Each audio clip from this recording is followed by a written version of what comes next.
नमस्कार साथियों, ईवा मंच यूट्यूब चैनल पर आप सभी का स्वागत है। मित्रों, जैसा कि आप लोगों को पता है कि 27,000 प्राथमिक शिक्षक भर्ती को लेकर के लगातार कल से ही, जब से सुप्रीम कोर्ट का आदेश आया है, सोशल मीडिया पर एक माहौल क्रिएट किया जा रहा है कि बहुत जल्द 27,000 प्राथमिक शिक्षक भर्ती आएगी। आखिर इसका सच क्या है, इस पर हम पूरा प्रकाश डालेंगे और बताएंगे कि आखिर क्या वास्तव में प्राथमिक शिक्षक भर्ती आने के आसार हैं या फिर यह अफवाह है। साथ ही साथ JICLT 2018 की नियुक्ति को जल्द कराने को लेकर के लगातार जो हमारे साथी आंदोलित थे उनको राहत भरी खबर है। हालांकि ये सूचना मैंने कल भी बता दी थी। TGT PGT प्रतीक्षा सूची 2013, 2016, 2021 के कई ऐसे साथी हैं जो लगातार भटक रहे हैं। आखिर उन्हें क्या करना चाहिए, इस पर भी हम चर्चा करेंगे। साथ ही साथ TGT PGT व असिस्टेंट प्रोफेसर की परीक्षा को लेकर के अब भी वहापोह की स्थिति बनी हुई है। आखिर क्या इस पर आपकी राय है और क्या आयोग जल्द नोटिस जारी करेगा।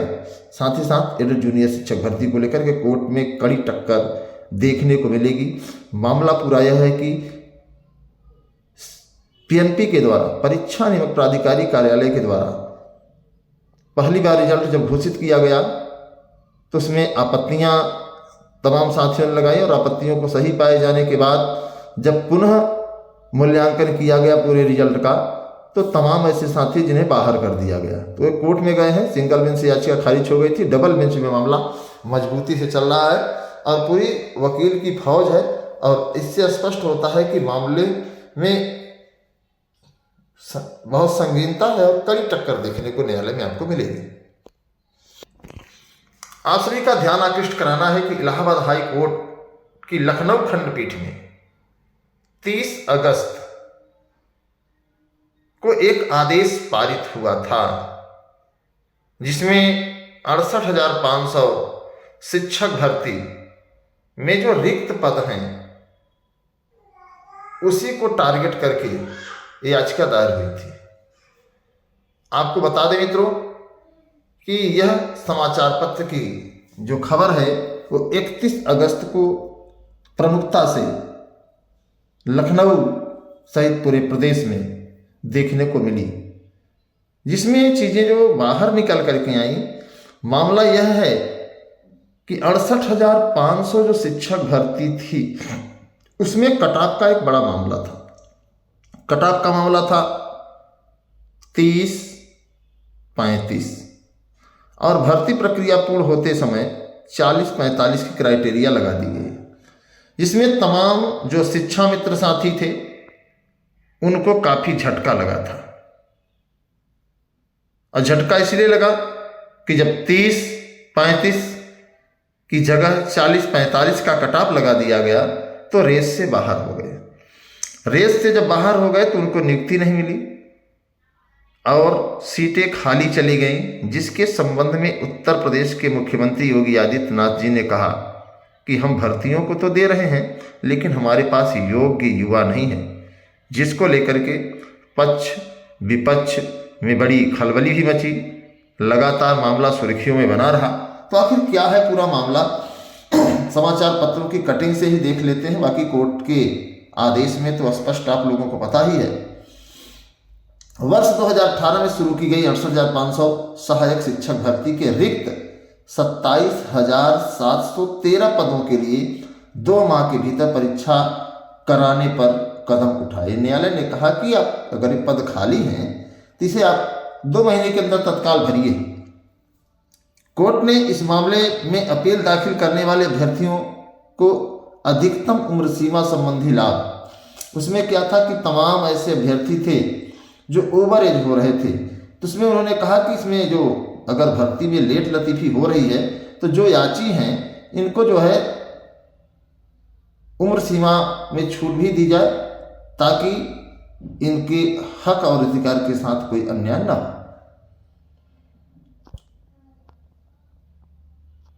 यह भी कहा कि यदि न्यायालय ने उसी में, देखिए बात को समझिएगा आप लोग, जहां लोग नहीं समझ पा रहे और माहौल बना रहे हैं, क्यों बना रहे हैं तो मैं नहीं जानता, लेकिन हाँ, बात को समझिएगा।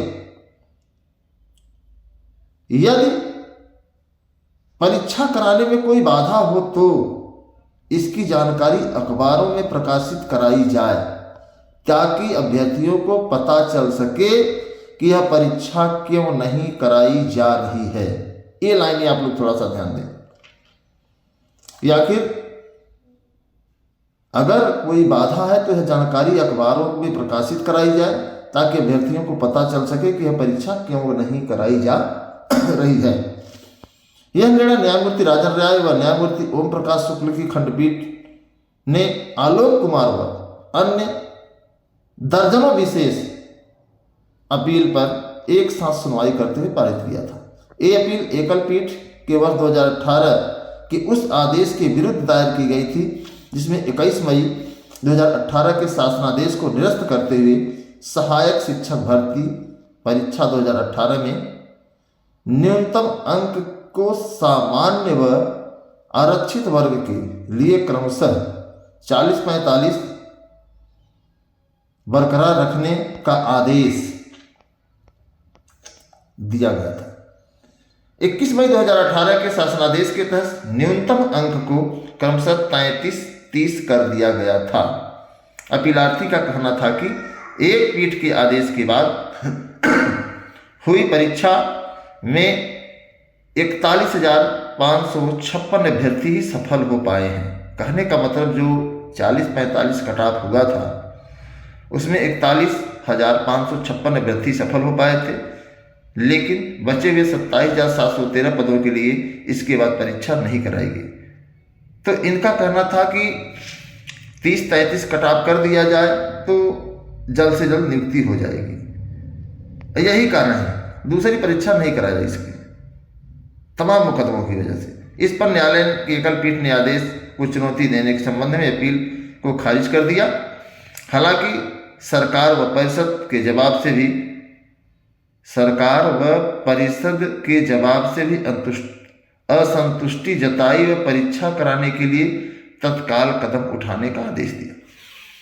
सीधे सीधे माननीय न्यायालय ने यह कहा था कि अगर सीटें खाली हैं, पद खाली हैं, तो आप इस पर परीक्षा कराइए, यह कहा था। और अगर परीक्षा नहीं हो सकती है तो ये भी बताइए कि आखिर क्या कारण है, उसको समाचार पत्रों में बताइए। तो मुझे लगता है कि अब समाचार पत्रों में सरकार को बताने की जरूरत है। हालांकि इसके पहले कई बार सरकार ने यह बता दिया है कि प्रदेश के अशासकीय सहायता प्राप्त जूनियर विद्यालयों में, माध्यमिक विद्यालयों में, साथ ही साथ प्राथमिक विद्यालयों में छात्र शिक्षक अनुपात बराबर है। आपको बता दें कि खास तौर से सरकार की नज़र में प्राथमिक विद्यालय है जहां पर यह स्पष्ट बता दिया गया कि प्राथमिक विद्यालय में छात्र और शिक्षक का अनुपात बराबर है।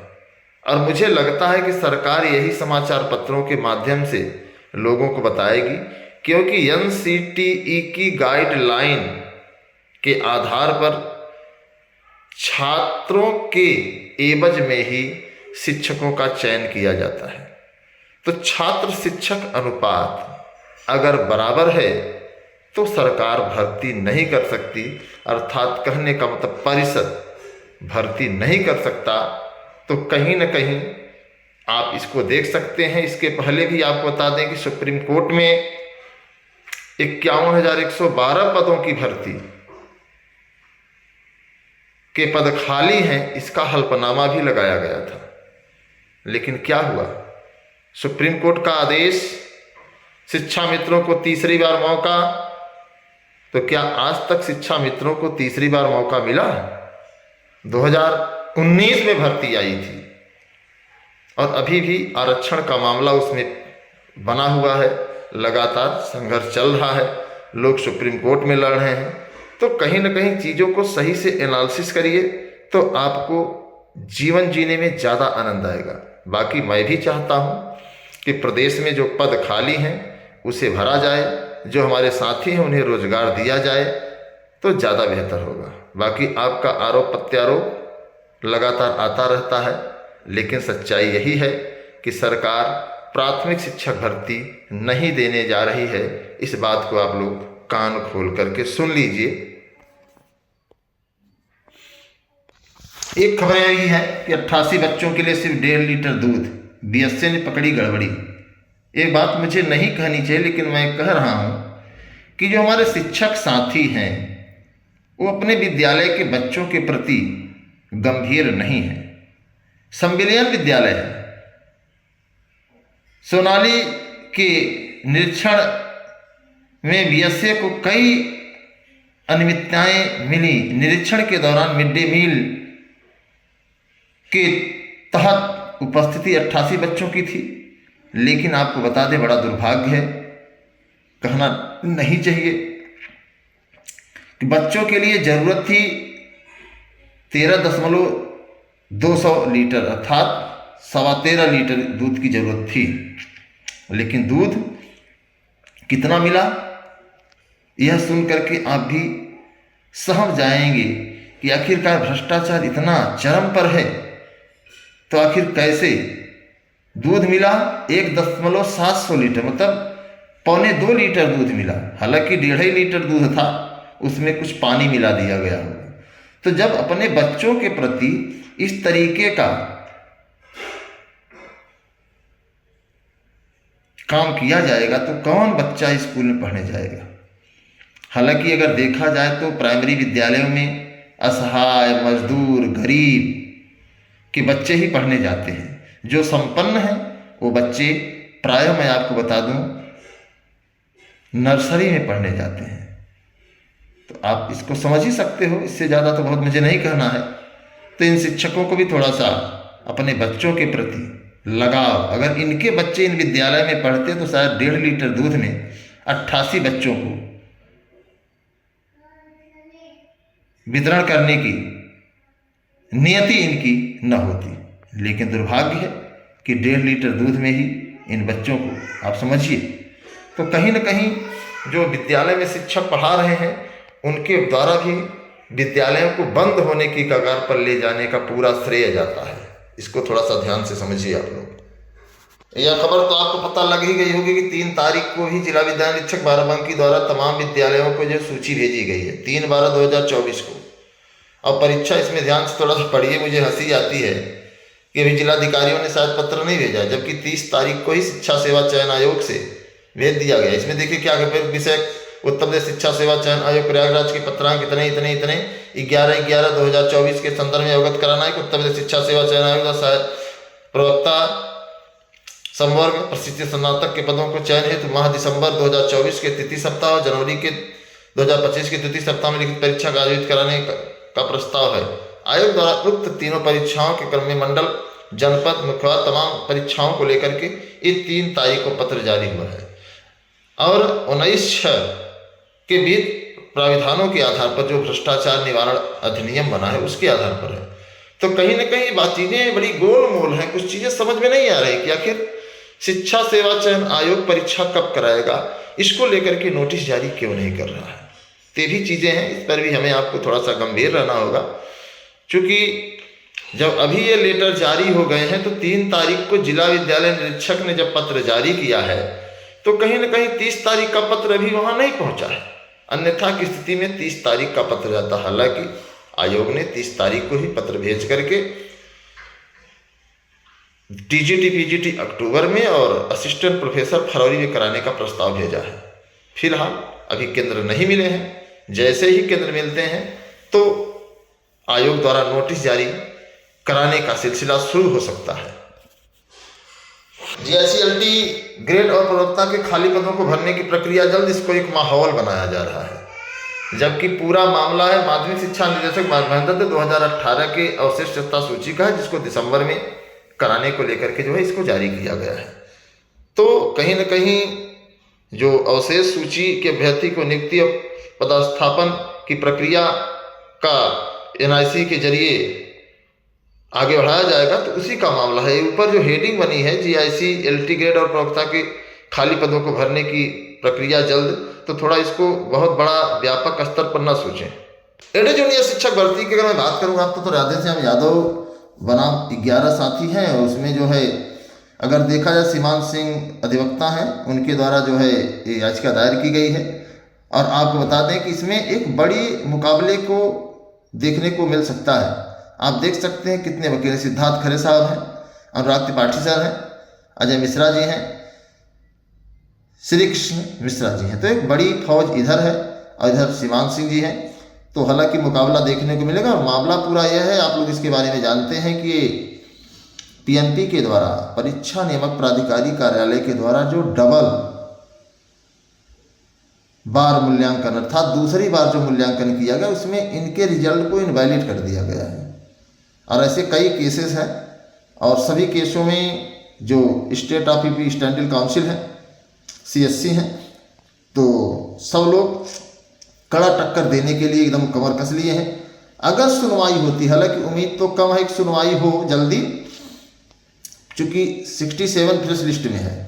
अगर सुनवाई होती है तो एक कड़ा मुकाबला देखने को मिलेगा और लड़ाई अच्छी दिखेगी। तो जो भी होगा तो आप लोगों को मैं बताऊंगा। बाकी बने रहिए युवा मंच टीम के साथ। वीडियो को शेयर जरूर करिए आप लोग। बात करेंगे TGT PGT व असिस्टेंट प्रोफेसर की परीक्षा को लेकर के, तो मैंने बता ही दिया है। अब TGT PGT प्रतीक्षा सूची 2013, 2016, 2021 के भी जो साथी हैं, उनसे भी मैं बहुत स्पष्ट बताना चाहूँगा मित्रों कि आपको भी कमर कसने की ज़रूरत है, आपको भी संघर्ष करने की ज़रूरत है, अपने अधिकारों के लिए लड़ने की ज़रूरत है।